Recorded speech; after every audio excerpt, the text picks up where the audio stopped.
أنهارها في غير أخدود جرت سبحان ممسكها عن الفيضان من تحتهم تجري كما شاءوا مفجرة وما للنهر من نقصان ولقد أتى ذكر اللقاء بربنا الرحمن في سور من القرآن أوما سمعت منادي الإيمان يخبر عن منادي جنة الحيوان يا أهلها لكم لدى الرحمن وعد وهو منجزه لكم بضمان قالوا أما بيضت أوجهنا كذا أعمالنا ثقلت في الميزان وكذاك قد أدخلتنا الجنات حين أجرتنا حقا من النيران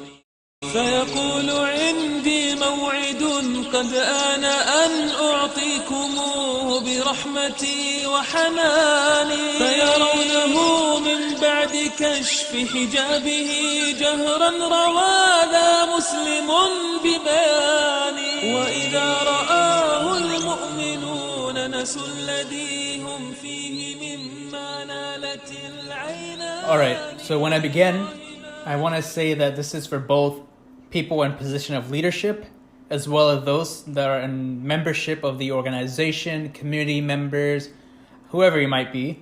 I want to ask you all this. Do you find yourself after Jummah where you just forget everything that was mentioned at the khutbah? I know we are in a quarantine right now, but in a matter of fact, do you even just remember what the last khutbah was? For most people, they will forget the khutbah the moment they drive back home or they return back to work. For this lesson, we will be covering a portion of a much bigger discussion that I find that often contributes to this problem. This is the real problem, the detachment of the masjid with its community. This is a very important topic, and inshallah, we will try to tackle one portion of the root of the problem that often leads to an issue just like this one. Now, I want to say this. Yes, the responsibility lies both on the membership congregants and the leadership team of the institution. What I want to focus on, however, is just the leadership itself. I will be covering 3 problems and propose a reasonable solution. Number 1, the failure to understand the needs of the community. Number 2, the failure to not even just provide proper, but adequate community development projects. Lastly, the failure to maintain a respectful form of an authority as an executive board member. So let's begin. Number 1, the failure to understand and provide the needs of the community. One, of course, of the many factors that contributes to this Jummah forgetfulness includes the lack of discussing things that are a priority for the congregants. Not the typical Ramadan is here and we talk about Ramadan. We are in a quarantine, so let's discuss the hadith of what the Prophet ﷺ had said. Or is Hajj season, let's talk about Hajj. No, not at all. I'm talking about your average week-to-week Jummah outside of major events. Like, these khutbahs are fine. Remember, reminders that are said, they're fine. Focusing on good character, good. But what does the community really need to hear? Jummah is the time where they show up at a rate that's about 10 times as much as regular Salah Iqamah time. So why is proper attention not given to the situation? And why? Why are these so-called proposed solutions so ineffective? These days, the current initiative is to just go ahead and recycle the same khutbahs between different masjids and a WhatsApp group. This, of course, is not as beneficial as compared to someone who customizes a khutbah tailored specifically to the community. And some of you all listening, you know exactly what I'm referring to. The problem of one area is not going to be the same for the other. That's obvious. So why do you insist on putting the same khutbah for a completely different group of people. You're not understanding what the community needs right now. Problem number 2, failure to provide a successful community development objective. Now, I want to include programs or initiatives, but to take it a step further, the objective and goals are just non-existent. Ask them. Just ask the leadership what their objectives are and what are the goals in these programs and initiatives that they're running. Now, I'm not going to lie to you and say that they don't have an answer. They do. But in fact, some of them don't, unfortunately. But the problem is that these answers are rubbish. They're rubbish objectives without any real, tangible, realistic goals associated with them. Now, you just have regular programs initiated within the institution. Yes, good. A memorization program for children is fantastic. However, realistically, this program is there for parents to drop off their kids in the masjid to earn a few bucks. Again, don't get me wrong, fantastic program. Hufadh are being produced. But now, what about the rest of the community outside the age of 7 to 14? You're telling me your masjid has existed for maybe 10 to 25 years, and the only successful program you have is a memorization targeted for only the kids? Really easily, right now, in this pandemic, are there programs to outreach to the community members? Does the community feel safe right now? The same people you always ask for donations. And no, I'm not talking about the big donors. I'm talking about the average comer. Have you checked up on them? Do they even have an avenue or a resource to feel safe and reassured with all that's going on? You don't even have to be blamed for not having the funds. That's understandable. But at the very least, do they feel spiritually secure? Is there security in their mindset? Point number 3, the last point, is the ability to preserve your authority through respect. This is very important. And I'm not saying respect your authority through force, nor through overpowering or leveraging through the resources you have. What I'm trying to say here is, do the congregants respect you? Do they respect you enough that the moment you speak for a post-Jum'ah announcement, they're giving you just a minute to speak? Or would they just get up and run out as soon as they make taslim? The reality is, you will find negative reviews and criticism within the members of the community, and that's expected, and that's a given, of course. The highlight part here is how they respond to that in terms of their action. Because yes, you can't make everyone happy. Everyone has something to say, but what sort of action is being done that conveys such a negative attitude towards the leadership of the masjid? This, of course, can be big or small. The example being the post-Jum'ah announcement, runaways. Another example would be how active is the community when it comes to attending events and the Jama'ah. Because the reality of this next statement is very true. If you offered them right now $20 to come for Salah or any event, they will come.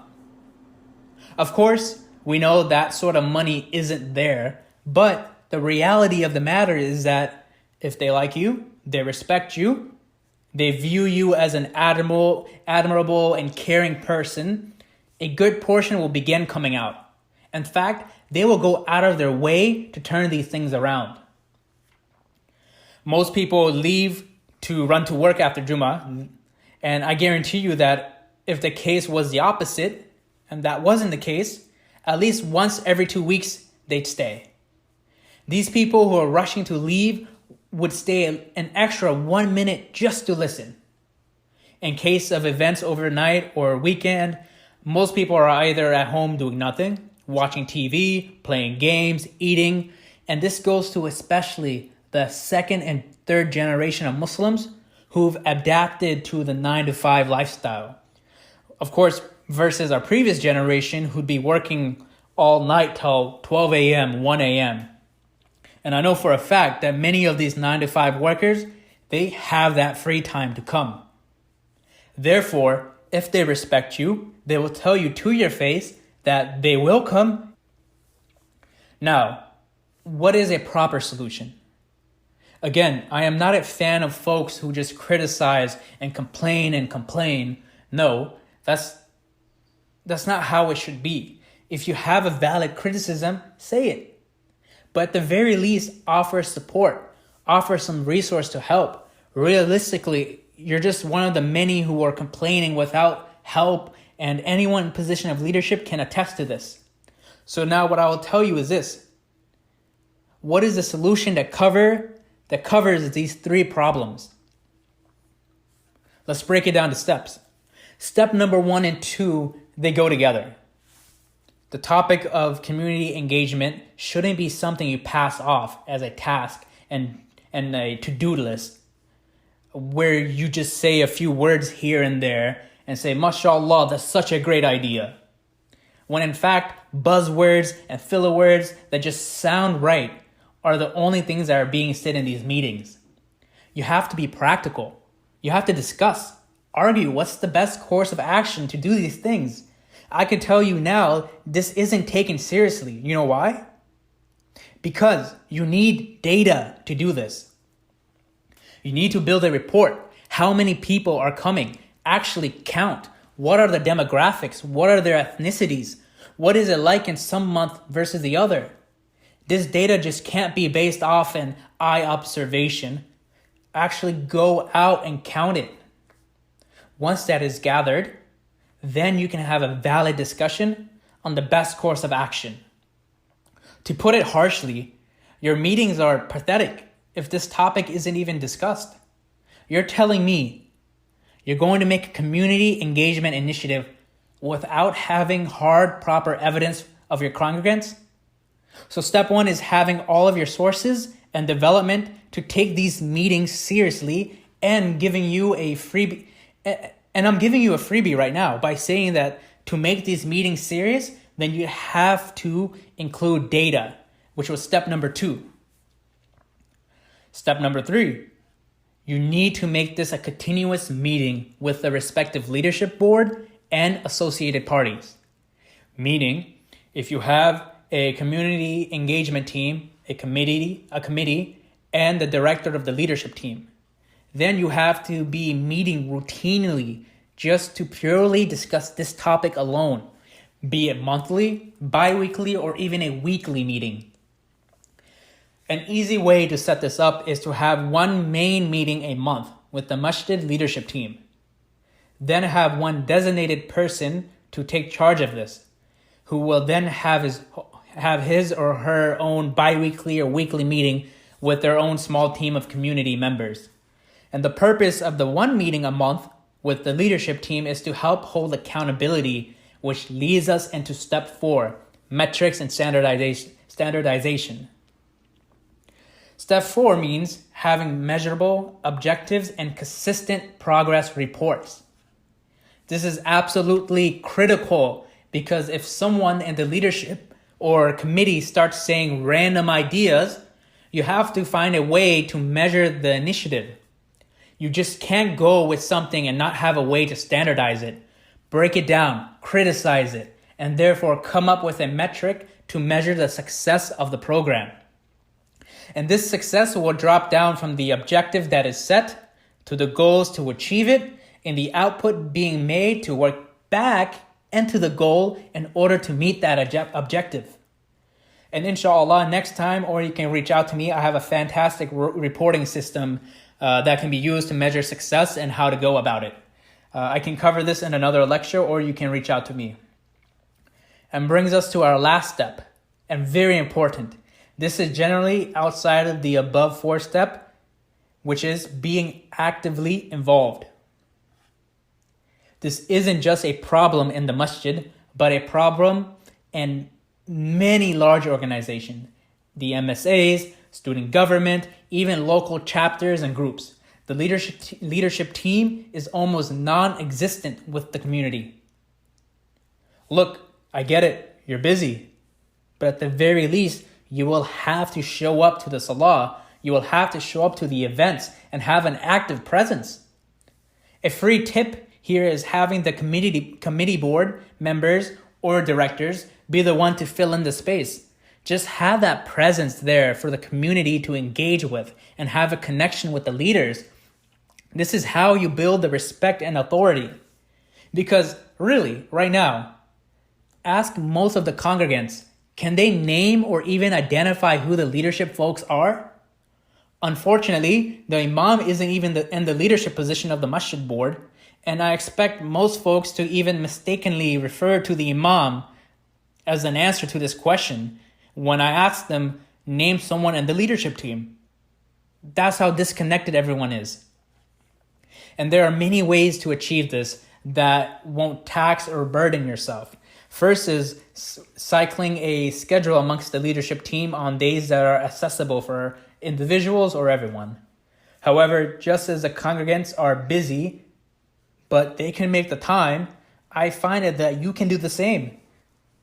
Instead, too many folks are complacent in their roles and are just trying to take it easy. There's no actual striving in this area of connecting with the community.